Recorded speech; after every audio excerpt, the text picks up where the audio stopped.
Om Shanti 16 December 2024।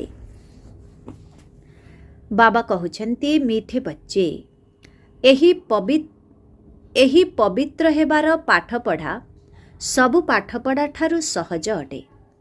एही पवित्र हेबार पाठपढ़ा सबु पाठपढ़ा ठारू सहज अटे। एहाको छोट पिला युवक वृद्ध समस्ते पढ़ी पारिबे। एथिपाई केवल 84 जन्म को जानिबाकु हेबो। आजिर प्रश्न, प्रत्येक छोट हुअन्तु बा वयस्क हुअन्तु समस्तंकु केउ अभ्यास निश्चित करिबा दरकार? प्रत्येक छोट हुअन्तु बा वयस्क हुअन्तु समस्तंकु केउ अभ्यास निश्चित करिबा दरकार? उत्तर, प्रत्येकंकु मुरली सुनाइबार अभ्यास निश्चित करिबा दरकार। कारण तुमे मुरलीधरंकर संतान अट। जदि मुरली सुनाइब नाही तेबे उच्च पद पाई परिब नाही। जदि काहाकु ना काहाकु सुनाइब तेबे तुमर मुख खोली जिव। तुमे प्रत्येकंकु बाबांको भଳି टीचर निश्चित हेबाकु पड़िबो। तेनु प्रत्येकंकु बाबांको भଳି टीचर निश्चित हेबाकु पड़िबो। जहा सबु पढ़ुछ ताहा पढ़ाइबाकु पड़िबो। छोट पिलामानंकर मध्य एही पाठ पढ़िबार अधिकार रहिछि। सेमाने मध्य बेहद बाबांकर संपत्ति नेबार अधिकारी अटंती। ओम शांति। एबे शिव बाबांकर जयंती आसुछि। से विषय रे किपरि बुझाइबे? सेथिपाई बाबा तुमको बुझाइछन्ति। तुमको पुणी अन्य मानंकु सेहिपरि बुझाइबाकु पड़िबो। एमिति नुहे जे बाबा जेपरि तुमको पढ़ाउछन्ति समस्तंकु सेहिपरि बाबा ही पढ़ाइबे। शिव बाबा तुमको पढ़ाउछन्ति। तुमे मध्य जानिछ जे बाबा एही शरीर द्वारा आमको पढ़ाउछन्ति। वास्तवरे आमे शिव बाबांकर जयंती पालन करुछु। आमे शिवंकर नाम मध्य नेउछु। सिए तो निराकार ही अटंती, तांको शिव कुहा जाए। सेमाने कहुछन्ति शिव तो जन्म मरण रहित अटंती। तेबे तांकर पुणे जयंती किपरि पालन हेबो? एहा तो तुमे जानुछ किपरि क्रमान्वय रे पालन करि आसीछे। पालन करि ही चालिबे। तेनु तांकु एही कथा बुझाइबाकु पड़िबो। बाबा आसी एही शरीरर आधार नेउछन्ति। मुख तो निश्चय दरकार। एथिपाई ही गोमुखर महिमा रहिछि। एही रहस्य टिके जटिल, किंतु शिव बाबांकर कर्तव्य को बुझिबाकु पड़िबो। आमर बेहदर बाबा आसीछन्ति। तांकठारु ही आमको बेहदर वर्षा मिलुछि। वास्तवरे भारत को ही बेहदर वर्षा मिलिथिला, आउ काहाकु मिली नथिला। भारत को ही सत्य खंड कुहा जाए एवं बाबांकु मध्य सत्य कुहा जाए। तेणु एही सबु कथा को समस्तंकु बुझाइबाकु पड़िबो।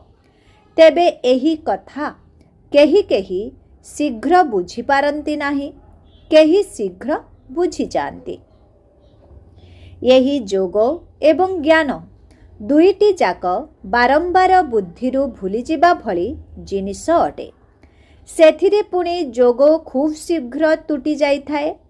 नॉलेज तो बुद्धि रे ही रही थाए, किंतु बाबांकर स्मृति घड़ी को घड़ी भूली होई जाई थाए। नॉलेज तो तुमर बुद्धि रे अछि कि आमे किपरि 84 जन्म नेउछु।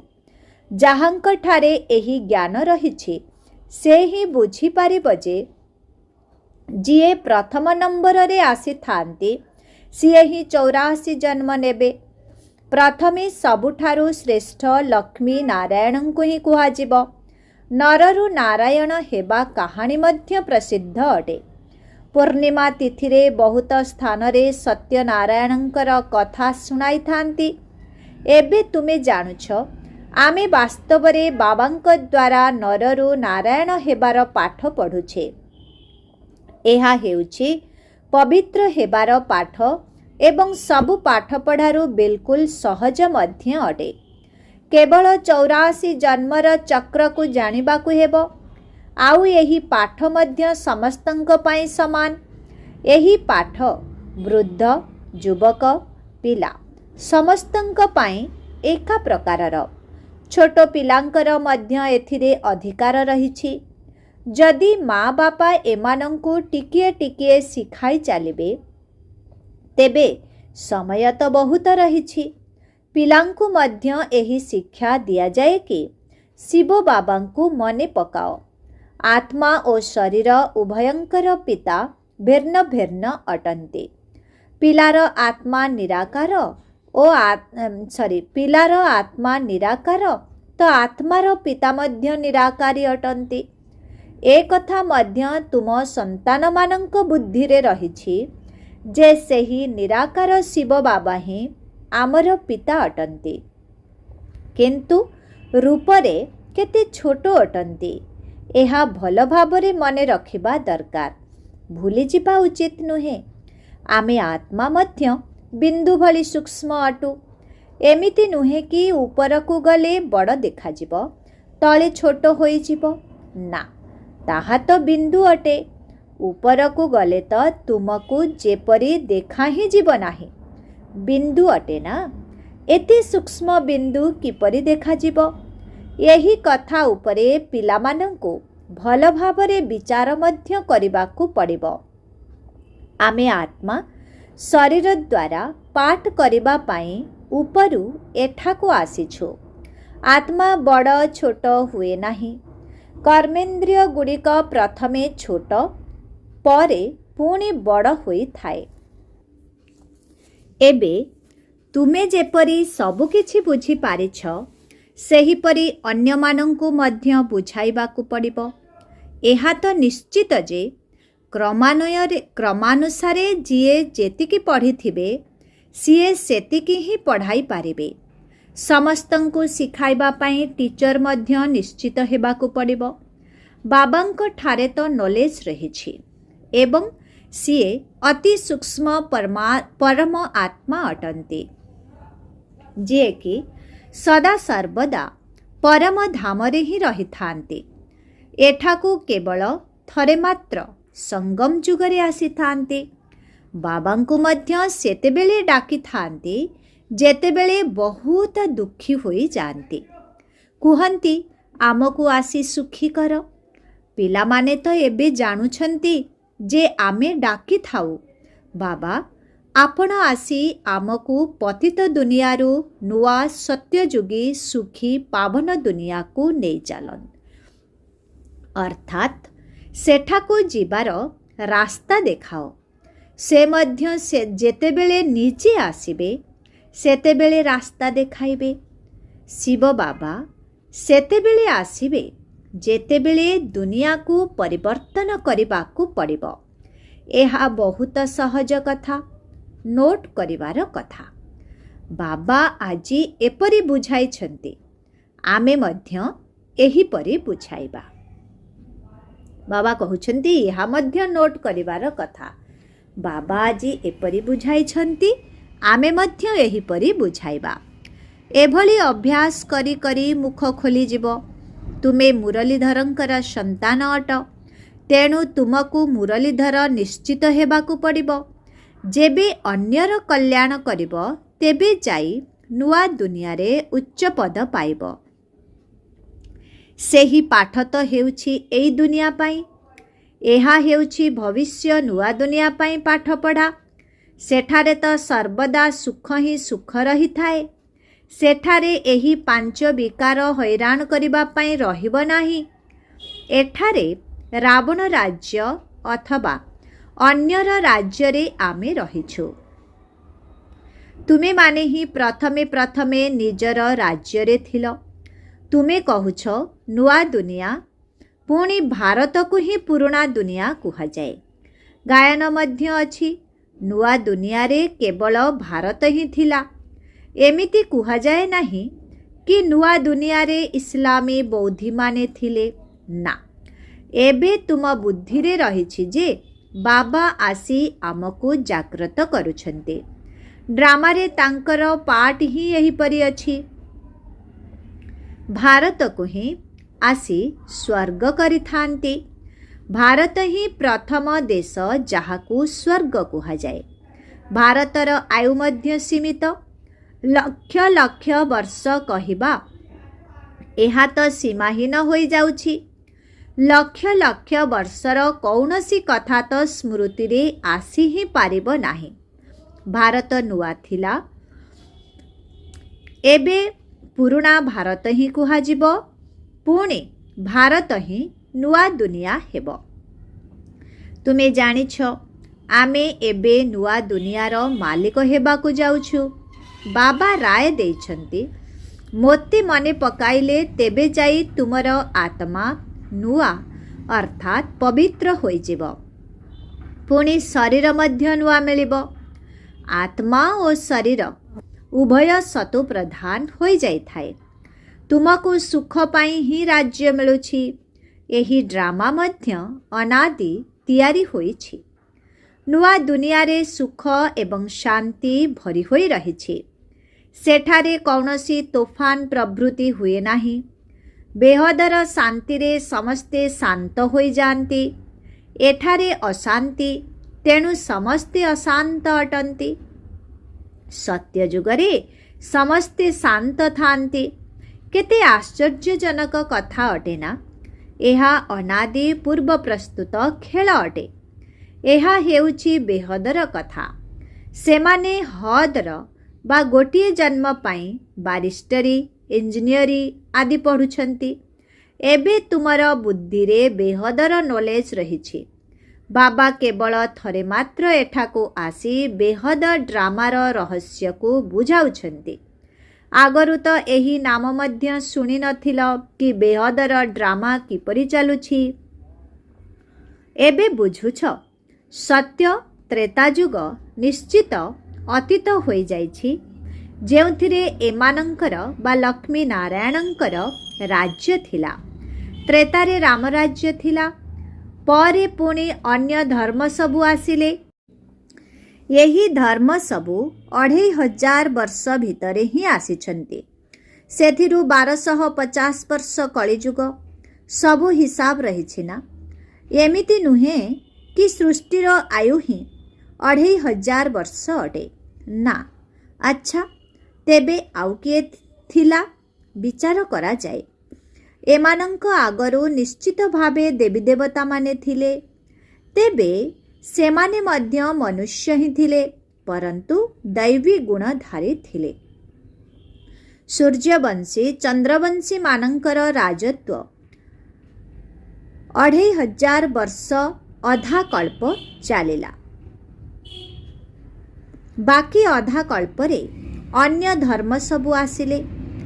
एहा ठारू अधिक किछि हिसाब किताब तो करा जाई परिबो नाही। संपूर्ण, पौना, अधा, चौथे 4 भाग अछि। नियम अनुसारे अलगा अलगा हेबना। अधा कल्प पर्यंत तो एमाने थिले। कुहा जाए सत्य जुगरे सूर्यवंशी राज्य, त्रेतयारे चंद्रवंशी रामराज्य। ए कथा तुमे सिद्ध करी बुझाउछ। तेबे निश्चित भावरे सबुठारु अधिक आयु एमानंकर ही होइथिबो, जेउमाने सत्य जुगर प्रथमरु आसी थान्ते। कल्प ही 5000 वर्षर अटे, किंतु सेमाने 84 लक्ष जोनि कही देउछन्ति एवं कल्पर आयु मध्य लक्ष लक्ष वर्ष बोली कही देउछन्ति। तुम कथा केही मानिबे ही नाही। एते बड़ दुनिया मध्य होई पारिबो नाही। तेणु बाबा बसी बुझाउछन्ति ताहा सबु अज्ञान ओ एहा हेउछि ज्ञान। ज्ञान केउठारु आसिला एहा मध्य काहाकू जणा नाही। ज्ञानर सागर तो एकमात्र बाबा अटन्ति। से ही एही मुख द्वारा ज्ञान दान करुछन्ति। कुहा जाए गोमुख। यही गो माता बा ब्रह्मा द्वारा तुम समस्तंकु पोष्य रूपे ଗ୍ରହଣ କରିଥାନ୍ତି। ଏହି ଅଳ୍ପ କିଛି କଥାକୁ ବୁଝାଇବା ତ ବହୁତ ସହଜ, କିନ୍ତୁ ଗୋଟିଏ ଦିନ ବୁଝାଇ ଯଦି ଛାଡ଼ିଦେବ ତେବେ ବୁଦ୍ଧି ଅନ୍ୟ କଥାରେ ଲାଗିଯିବ। ସ୍କୁଲରେ ଦିନେ ପଢ଼ାଯାଏ ନା ପ୍ରତିଦିନ ପଢ଼ାଯାଏ? ଜ୍ଞାନ ଗୋଟିଏ ଦିନରେ ବୁଝାଯାଇପାରେ ନାହିଁ। ବେହଦର ବାବା ଆମକୁ ପଢ଼ାଉଛନ୍ତି, ତେବେ ନିଶ୍ଚିତ ବେହଦର ପାଠ ହୋଇଥିବ। ବାବା ବେହଦର ରାଜ୍ୟ ଦେଉଛନ୍ତି। ଭାରତରେ ବେହଦର ରାଜ୍ୟ ଥିଲା ନା? ଏହି ଲକ୍ଷ୍ମୀ ନାରାୟଣ ବେହଦର ରାଜ୍ୟ ଚଲାଉଥିଲେ। କିନ୍ତୁ ଏ କଥା କାହାର ସ୍ୱପ୍ନରେ ମଧ୍ୟ ଆସିବ ନାହିଁ କି ପଚାରିବେ ଲକ୍ଷ୍ମୀ ନାରାୟଣ ବିଶ୍ୱର ରାଜତ୍ୱ କିପରି ପାଇଥିଲେ? ସେମାନଙ୍କ ପାଖରେ ବହୁତ ପବିତ୍ରତା ଥିଲା। ସେମାନେ ଯୋଗୀ ଥିଲେ ନା, ସେଥିପାଇଁ ଆୟୁଷ ମଧ୍ୟ ଅଧିକା ଥିଲା। ଆମେ ହିଁ ଯୋଗୀ ଥିଲେ। ପୁଣି 84 ଜନ୍ମ ନେଇ ଭୋଗୀ ନିଶ୍ଚିତ ହେବାକୁ ପଡ଼ିବ। ମନୁଷ୍ୟ ଜାଣିନାହାନ୍ତି କି ଇଏ ମଧ୍ୟ ନିଶ୍ଚିତ ପୁନର୍ଜନ୍ମରେ ଆସିଥିବେ। ଏମାନଙ୍କୁ ଭଗବାନ ଭଗବତୀ କୁହାଯାଏ ନାହିଁ। ତାଙ୍କ ପୂର୍ବରୁ ତ ଆଉ କେହି ନାହାନ୍ତି ଯିଏ 84 ଜନ୍ମ ନେଇଥିବେ। ପ୍ରଥମେ ତ ଯେଉଁମାନେ ସତ୍ୟଯୁଗରେ ରାଜତ୍ୱ କରିବେ ସେହିମାନେ ହିଁ 84 ଜନ୍ମ ନେବେ ଓ କ୍ରମାନ୍ୱୟରେ ତଳକୁ ଓହ୍ଲାଇବେ। ଆମେ ଆତ୍ମା, ପୁଣି ଦେବତା ହେବା, ପୁଣି କ୍ଷତ୍ରିୟ ଡିଗ୍ରୀ କମ୍ ହୋଇଯିବ। ବାବା କହୁଛନ୍ତି ଆମେ ଆତ୍ମା, ପୁଣି ଦେବତା ହେବା, ପୁଣି କ୍ଷତ୍ରିୟ, ଡିଗ୍ରୀ କମ୍ ହୋଇଯିବ। ଗାୟନ ମଧ୍ୟ ରହିଛି, ଯିଏ ପୂଜ୍ୟ ସିଏ ହିଁ ପୁଣି ପୂଜାରୀ। ସତୁ ପ୍ରଧାନରୁ ତମୁ ପ୍ରଧାନ ହେଉଛନ୍ତି। ଏମିତି ପୁନର୍ଜନ୍ମ ନେଇ ନେଇ ତଳକୁ ଓହ୍ଲାଇଥାନ୍ତି। ଏହା କେତେ ସହଜ। ପରନ୍ତୁ ମାୟା ମଧ୍ୟ ଏମିତି, ଯିଏକି ସବୁ କଥାକୁ ଭୁଲାଇ ଦିଏ। ଏହି ସବୁ ପଏଣ୍ଟକୁ ଏକାଠି କରି ପୁସ୍ତକ ଆଦି ଲେଖିବା ଦରକାର, କିନ୍ତୁ ଏ ସବୁ ତ କିଛି ରହିବ ନାହିଁ। ବାବା କହୁଛନ୍ତି ଏହି ସବୁ ପଏଣ୍ଟକୁ ଏକାଠି କରି ପୁସ୍ତକ ଆଦି ଲେଖିବା ଦରକାର, କିନ୍ତୁ ଏସବୁ ତ କିଛି ରହିବ ନାହିଁ। ଏହା ଅଳ୍ପ ସମୟ ପାଇଁ ଅସ୍ଥାୟୀ ଅଟେ। ବାବା କୌଣସି ଗୀତା ଶୁଣାଇ ନଥିଲେ। ବାବା ତ ଯେପରି ଏବେ ବୁଝାଉଛନ୍ତି ସେହିପରି ବୁଝାଇଥିଲେ। ଏହି ବେଦଶାସ୍ତ୍ର ଆଦି ସବୁ ପରେ ଲେଖାଯାଇଛି। ଏହି ସବୁ ଜ୍ଞାନର ସମସ୍ତ ସାମଗ୍ରୀ ଆଦି ଯାହା ସବୁ ରହିଛି ସେସବୁ ବିନାଶ ହୋଇଯିବ, ସବୁ ଜଳିଯିବ। ସତ୍ୟ ତ୍ରେତୟାରେ କୌଣସି ପୁସ୍ତକ ନଥାଏ। ପରେ ଭକ୍ତି ମାର୍ଗରେ ଏସବୁ ତିଆରି ହୁଏ। କେତେ ଜିନିଷ ତିଆରି ହୋଇଥାଏ। ରାବଣକୁ ମଧ୍ୟ ତିଆରି କରିଥାନ୍ତି, କିନ୍ତୁ ଅଜ୍ଞାନତାର ବଶବର୍ତ୍ତୀ ହୋଇ କିଛି ବି କହିପାରିବେ ନାହିଁ। ବାବା ବୁଝାଉଛନ୍ତି ପ୍ରତିବର୍ଷ ରାବଣ ତିଆରି କରନ୍ତି, ପୁଣି ଜଳାଇଥାନ୍ତି। ନିଶ୍ଚିତ ଇଏ ବଡ଼ ଶତ୍ରୁ ଅଟେ, କିନ୍ତୁ କିପରି ଭାବରେ ଶତ୍ରୁ ଏହା କେହି ଜାଣିନାହାନ୍ତି। ବାବା କହୁଛନ୍ତି କିନ୍ତୁ କିପରି ଭାବରେ ଶତ୍ରୁ ଏହା କେହି ଜାଣିନାହାନ୍ତି। ସେମାନେ ଭାବନ୍ତି ସିଏ ସୀତାକୁ ଚୋରାଇ ନେଇଥିଲା, ସେଥିପାଇଁ ବୋଧ ହୁଏ ସେ ଶତ୍ରୁ ଅଟେ। ରାମଙ୍କ ସୀତାକୁ ଚୋରାଇ ନେଇଥିଲା, ତେବେ ନିଶ୍ଚିତ ବଡ଼ ଡାକୁ ହୋଇଥିବ। କେବେ ଚୋରି କରିଥିଲା? ତ୍ରେତାରେ କହିବା ନା ତ୍ରେତା ଶେଷରେ କହିବା, ଏହି କଥା ଉପରେ ମଧ୍ୟ ବିଚାର କରାଯାଏ। କେତେବେଳେ ଚୋରି ହେବା କଥା? କେଉଁ ରାମଙ୍କର ସୀତା ଚୋରି ହୋଇଥିଲା? ରାମ ସୀତାଙ୍କର ମଧ୍ୟ ରାଜଧାନୀ ଚାଲିଥିଲା କି? କେବଳ ଏକ ଯୋଡ଼ି ରାମ ସୀତା ତ ନଥିଲେ। ଏହା ତ ଶାସ୍ତ୍ରରେ ଯେପରି ଏକ କାହାଣୀ ଲେଖାଯାଇଛି। ବିଚାର କରାଯାଇଛି କେଉଁ ସୀତା? ବିଚାର କରାଯାଉଛି କେଉଁ ସୀତା? 12 ଯୋଡ଼ି ରାମ ସୀତା ତ ରାଜତ୍ୱ କରିଥାନ୍ତି। ତେବେ କେଉଁ ସୀତାକୁ ରାବଣ ଚୋରାଇଥିଲା? ନିଶ୍ଚିତ ଶେଷ ଯୋଡ଼ିର ସୀତା ହୋଇଥିବ। ଏମାନେ ଯାହା କହୁଛନ୍ତି ଯେ ରାମଙ୍କର ସୀତାକୁ ଚୋରାଇ ନିଆଗଲା, ତେବେ ରାମ ରାଜ୍ୟରେ ସାରା ସମୟ ଜଣଙ୍କର ତ ରାଜ୍ୟ ଚାଲିବ ନାହିଁ। ନିଶ୍ଚିତ ବଂଶାନୁକ୍ରମେ ଚାଲିଥିବ। ତେବେ କେଉଁ ନମ୍ବରର ସୀତାକୁ ଚୋରାଇ ନିଆଯାଇଥିଲା? ଏହା ସବୁ ବହୁତ ବୁଝିବାର କଥା ଅଟେ। तुमे पिलामाने बहुत नम्र भावरे काहाकु भी यही रहस्य सबु बुझाई पारिबो। बाबा बुझाउछन्ति भक्ति मार्गरे मनीष केते धक्का खाई खाई केते दुखी होई जाइछन्ति। जेतेबेले अति दुखी होई जान्ति सेतेबेले चित्कार करिथान्ति, बाबा एही दुखरु उद्धार कर। रावण तो कौनसी स्थूल जिनिस नुहे ना, जदि अछि तेबे निज राजा को प्रतिवर्ष मारुछन्ति काहींकि? रावणर निश्चित स्त्री मध्य थिब। मंदोदरी को रावणर स्त्री कहिथान्ति।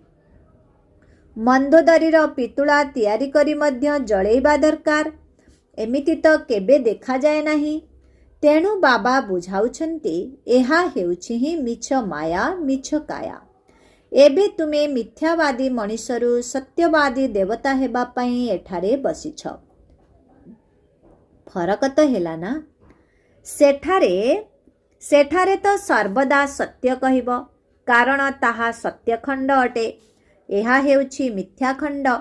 तेणु एठारे समस्ते मिथ्या कहि चली थांती। अच्छा, मिठे मिठे शिखिला दे संतान मानक प्रति मात पिता बाप दादांकर मधुर स्नेह संपन्न शुभेच्छा एवं सुप्रभात। आत्मिक पितांकर आत्मिक संतान मानंकु नमस्ते।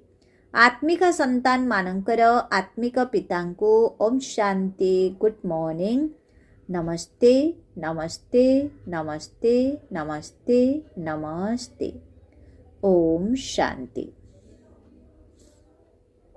धारणा पाई मुख्य सार 1 नंबर, ज्ञान सागर बाबा प्रतिदिन जेउ बेहदर पाठ पढ़ाउछन्ति ताहा उपरे विचार सागर मंथन करिबाकु हेबो। जहा सबु पढ़ुछन्ति ताकु पुणी अन्य मानंकु मध्य पढ़ाइबाकु पड़िबो। 2 नंबर, यही बेहदर ड्रामा किपरि चलिछि एहा अनादि पूर्व निर्धारित ड्रामा अति आश्चर्यजनक अटे। यही सबु रहस्य को भल भावरे बुझी अन्य मानंकु बुझाइबाकु पड़िबो। आजिर वरदान, पवित्रतार श्रेष्ठ धारणा द्वारा एक धर्मर संस्कार युक्त समर्थ सम्राट हुओ। तुम मानंकर स्वराज्यर धर्म अर्थात धारणा हेउछि पवित्रता। एक धर्म अर्थात एक धारणा। स्वप्न बा संकल्प मात्र रे मध्य अपवित्रता अर्थात अन्य कौनसी धर्म न रहु। काहीकिना जेउठी पवित्रता अछि सेठारे अपवित्रता अर्थात व्यर्थ बा विकल्पर नाम गंध नथिबो। तेबे निज निज भितरे एही भली संपूर्ण पवित्रतार संस्कार भरुथिबा आत्मा माने ही समर्थ सम्राट अटंती, कारण वर्तमानर श्रेष्ठ संस्कार आधार रे ही भविष्यतर संसार निर्माण हेउछि। वर्तमानर संस्कार भविष्यत संसारर मूलदुआ अटे। आजिर स्लोगन, विजयी रत्न सेही माने होई थांती जेउ मानंकर सच्चा स्नेह एकमात्र परमात्मांक सहित रहिछि। विजयी रत्न सेही माने होई थांती जेउ मानंकर सच्चा स्नेह एकमात्र परमात्मांक सहित रहिछि। ओम शांति।